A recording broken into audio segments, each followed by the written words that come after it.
But frankly, what I consider to be the highlight of my career is having an opportunity to serve as the CECOM Chief Counsel at a time when that office was recognized as the best and most innovative legal office in the entire Department of the Army. And also throughout the period of time following 9/11, when I oversaw a legal office that came to work every day with a singular focus, and that was accelerating the acquisition of mission-critical and life-saving equipment for warfighters. We had a situation where there was an Army Reserve Lieutenant Colonel who had been found to be using the internet to solicit young boys. We conducted the court-martial at Fort Monmouth, and he was found guilty and sentenced to 31 years. That was the longest sentence in the history of Fort Monmouth for the previous 90 years. And that case was specifically cited by the National Center for Missing and Exploited Children in their campaign against child predators. And another example that's also interesting is one day someone from the contracting center stopped by my office and said that they had been contacted by a woman from a company in California that was looking to sell a long-range advanced scout surveillance system, an LRAS-3, which was a critical piece of technology that was being used by frontline soldiers in Iraq and Afghanistan. And if that fell into the wrong hands, it could be catastrophic. So we immediately contacted the U.S. Attorney for the Middle District of California, not an assistant U.S. Attorney, but the U.S. Attorney, who hooked us up with NCIS and DCIS, and we worked through the night to develop an affidavit in support of a search and seizure warrant sufficient that a judge would sign that warrant, which he did, and NCIS and DCIS agents raided that plant the first thing in the morning and brought that LRAS-3 back into U.S. custody.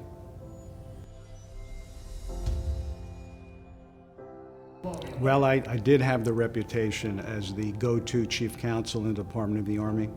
And as you mentioned before, senior leaders in the Army and Department of Defense did call upon me to serve in various capacities, usually related to a contractual matter, but as you've seen, not necessarily always the case. And frankly, that was one of the most enjoyable parts of the job, being able to do so many diverse things, although it did make me a very busy person.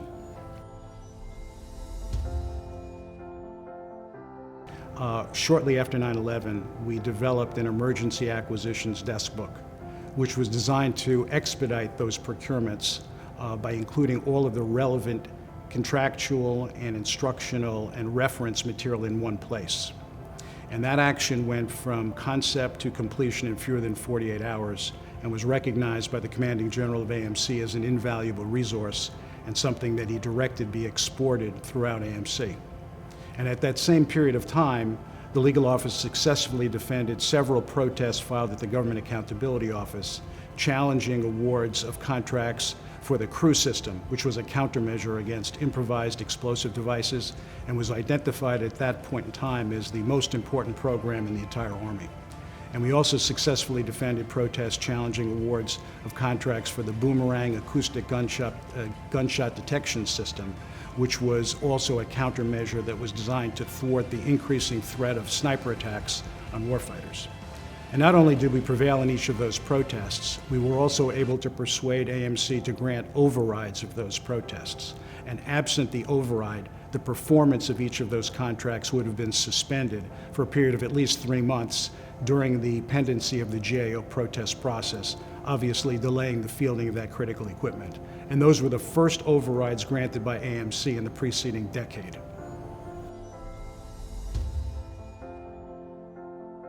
Now, my biggest challenge at CECOM was trying to figure out how to relocate the legal office to Aberdeen Proving Ground after the BRAC decision and have it arrive with the ability to effectively execute its mission. Because we recognize that the vast majority of people in the legal office, the workers as well as the senior leaders, were not going to be moving to Aberdeen.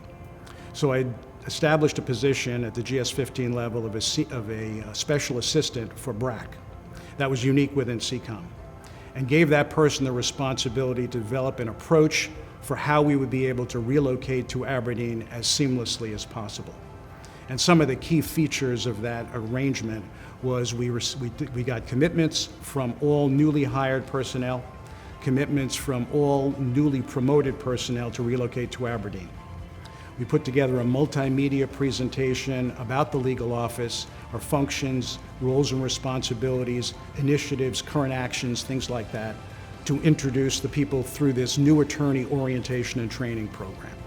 And the training facet was, we had training snippets prepared on 30 different topics that could be presented either live or virtually through the Legal Office Knowledge Center, with the objective of enabling these people to hit the ground running and not to have to reinvent the wheel.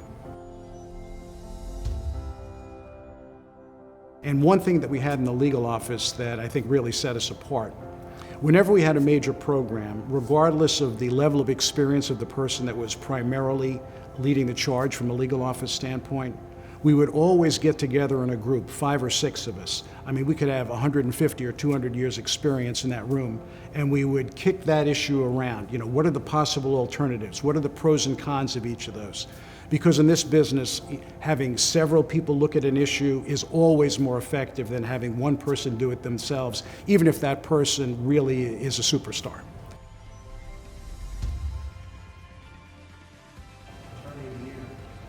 Well, I think an important thing is to, never be shy to accept the challenge or try something new. If you have that opportunity, go for it, because it can lead to some great things as well as, some significant professional development and enjoyment.